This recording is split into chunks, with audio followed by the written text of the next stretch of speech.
Mission রঞ্জনের হাত ধরে কালীগঞ্জ বাগবাড়ি পীরের চৌক জিপি রাস্তার কাজে শিলান্যাস।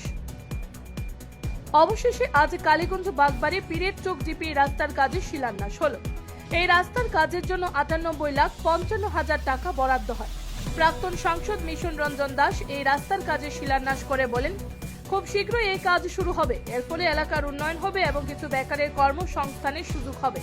মিশন রঞ্জন দাস মুখ্যমন্ত্রী ডক্টর হিমন্ত বিশ্ব শর্মাকে ধন্যবাদ জানান। এই রাস্তা হলে জনসাধারণ খুব উপকৃত হবে। অর্চনা দত্ত সরকার বলেন, আজকের দিন খুব ঐতিহাসিক দিন, কারণ বাগবাড়ির মানুষদের এই রাস্তা না থাকায় অনেক কষ্টে যাতায়াত করতে হতো। মিশনবাবু বলেন, ভারতীয় জনতা পার্টিকে তৃতীয়বারের মতন সরকার বানাতে লাগবে। সামনে বিধানসভা নির্বাচন, এই নির্বাচনে সবাই এক হয়ে কাজ করতে লাগবে এবং দলকে আরো শক্তিশালী করতে লাগবে। এই অনুষ্ঠানে উপস্থিত ছিলেন অর্চনা সরকার দত্ত, সুদীপ পুরকাস্ত, কল্যাণ পুরকাস্ত, রঞ্জিত বর্ধন, প্রিয়াঙ্কা দেব, শ্যামল বিশ্বাস, জয়ন্ত বর্ধন, রোনাল্ড বিশ্বাস, হিমাংশু দাস, বাদল লাল, দেবাশিস দেব প্রমুখ।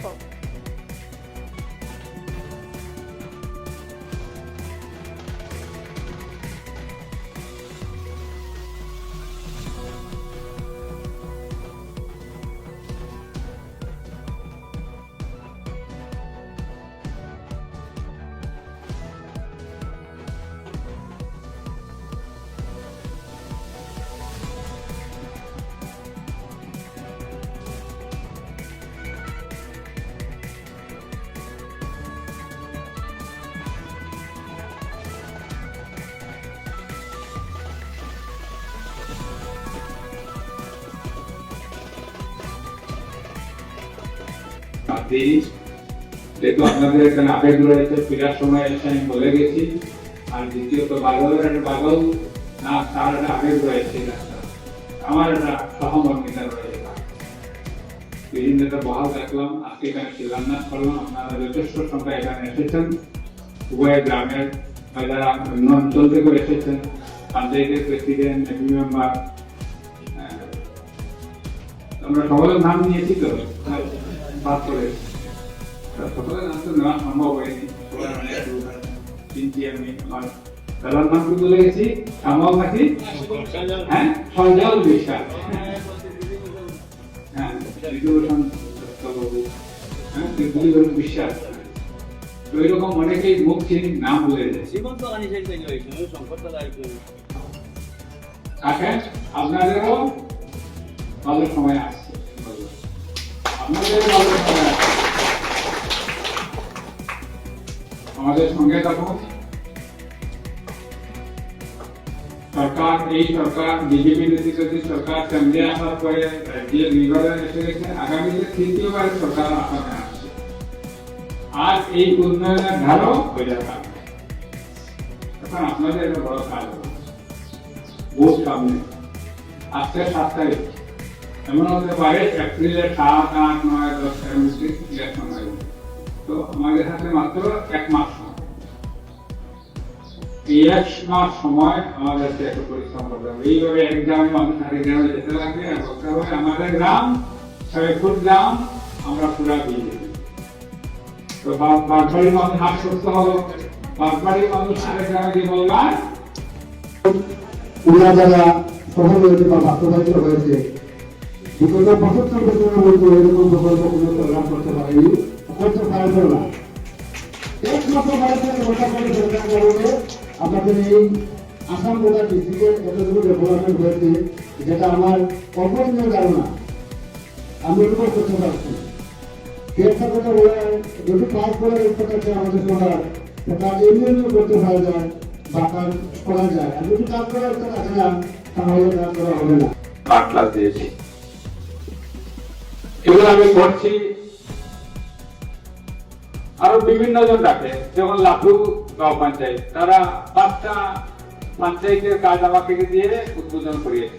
ওখানে তোমার বুটই নেই, ওখানে আমার বুট আছে নাকি, এটা তো তখন করি হাইলাকান্দিতে আমি স্মার্ট ক্লাস উদ্বোধন করেছি, ওখানে আমার বুট আছে নাকি। আমার উদ্বোধন, আমার দৌড়ঝাঁপ, এটা শুধু ভোট কেন্দ্রিক নয়। আমার যাকে আমার কর্তব্যের খাতিরে আমি যাই, আমার নিজেরও কাজ আছে। এগুলো বুট কেন্দ্রিক না, সব মুভমেন্ট বুট কেন্দ্রিক হতে পারে না। আমার জীবনে অনেক কাজ আছে, এগুলো বুটের সঙ্গে কোনো সম্পর্কই নেই। ওটার সঙ্গে কোনো সম্পর্ক নেই। তো যাই হোক, এইরকম একটা আড্ডা দেওয়া উচিত নয় যে হঠাৎ করে কাউকে টপকানোর জন্য আমি এই চেয়ারম্যানের কাজ করছি। এই তিনটা অ্যাডমিনিস্ট্রেটিভ এগুলো হচ্ছে পরশু, আর এই তিনটা স্কিম ছিল পরশু দিন অ্যাডমিনিস্ট্রেটিভ হয়েছে। পরশু দিন একটা করেছি, কালকে একটা করেছি, আজকে একটা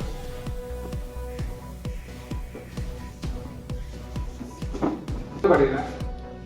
পরশু দিন অ্যাপ্রুভ হয়েছে, পরশু দিন একটা করেছি, কালকে একটা করেছি, আজকে একটা করেছি, আর একটা করেছি প্রায় 5 কোটি টাকা সেন্ট্রাল গভর্নমেন্টের স্কিম এই উইথ ফুটপাথ করিমগঞ্জ শহরে এবং পঞ্চায়েত গ্রাম শহর গ্রাম মিলে ওটা স্যাংশন হয়েছে।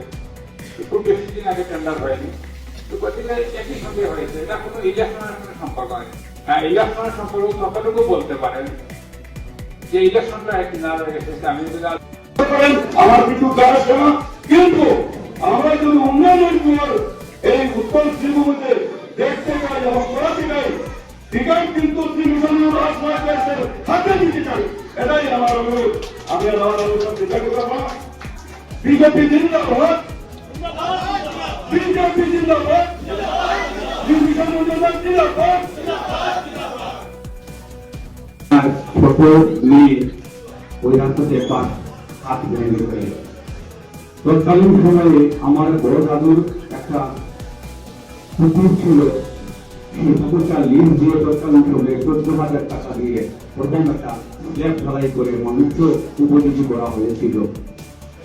আর তারপরে যদি আমি কৃতজ্ঞতা জানাতে চাই, এই রাস্তা আজকে যে পর্যায়ে আছে সেই রাস্তার একক অবদান এই মঞ্চ বসে আছেন শ্রী কল্যাণ প্রকাশিত, ওনার ব্যক্তিগত অর্থে আজকের এই রাস্তা আমরা পেয়েছি। প্রতিবার শুরু হলে রঞ্জিতা শুরু এসে গেছে, তোমরা কাজ শুরু করে দাও, যত টাকা লাগে আমি দেবো। এমন কোন বছর নেই যিনি এই ছোটবার সময় আপনার কাজ করেননি। সেই ব্যক্তিত্ব আমি আমার শ্রদ্ধা জ্ঞাপন করছি। যখন আমার ইলেকশনের সময় এসেছি, এখানে সবার থেকে যে ভালোবাসা পেয়েছি সেটা ভোটের বাক্সতেও আমি দেখেছি। সবাই কেন ভালো, কিরকম ভালোবাসা দিয়েছে। আমি এটা গর্বে বলতে পারি, এই ভালোবাসাটা শুধু অর্চনা দত্ত ছিল না, অনেকে হয়তো অর্চনা দত্তকে তখন চেনেও না, পদ্মফুলকে ভালোবাসে এবং সবাই পদ্মফুল জানে না। লোক এই যে পদ্মফুলকে আমরা ভালোবাসি, এই ভালোবাসাটা যেভাবে আমি পেয়েছি, আগামীতেও সামনে আমাদের ইলেকশন, ওই ইলেকশনে আমরা সবাই মিলে একত্রিত হয়ে ওই ভালোবাসাটা সমসাময়িক রাখবো এবং একসাথে একজুট হয়ে থাকবো। এখন আমাদের সময় এসে গেছে সবাই একত্রিত হয়ে থাকা। দ্বিতীয়ত, আজকে আমি কেন বলবো ঐতিহাসিক দিন, কারণ এখানে যারা বসবাসী আছেন তারা খুব বেশি সরকারি প্রকল্প বড় লেভেলে, যেটা মান্নারা বলেছেন, পায়নি। শুধু এই জিপিটা না, অন্য অনেক জিপি দেখেছি যারা বছরের বছর বিজেপিকে ভোট দিয়ে গেছেন, তারা কিন্তু অনেক ধরনের অনুদান থেকে দূরে থেকেছেন। তো আমাদের স্যার যেটা মাথায় রেখে এত বড় একটা ব্যবস্থা করে দিয়েছেন, যেখানে আমার লোক বলবো, আমার লোকেরা, আমার মানুষ যারা আমাকে ভালোবেসেছেন, আমি সবার তরফ থেকে, এই জিপির সবার তরফ থেকে, এই ওয়ার্ডের সবার তরফ থেকে স্যারকে অশেষ ধন্যবাদ। স্যার, আপনার এই অনুদান আমাদের সবার মনে থাকবে, কারণ বৃষ্টি হলে, ঝড় হলে এই রাস্তাঘাটে যে কষ্ট হয়, মন্দিরে যেতে, আমাদের আখড়ায় যেতে অনেক কষ্ট হয়, সেই কষ্টগুলো বুঝে যাবে। তার জন্য আমি সবার পক্ষ থেকে স্যারকে আবার ধন্যবাদ।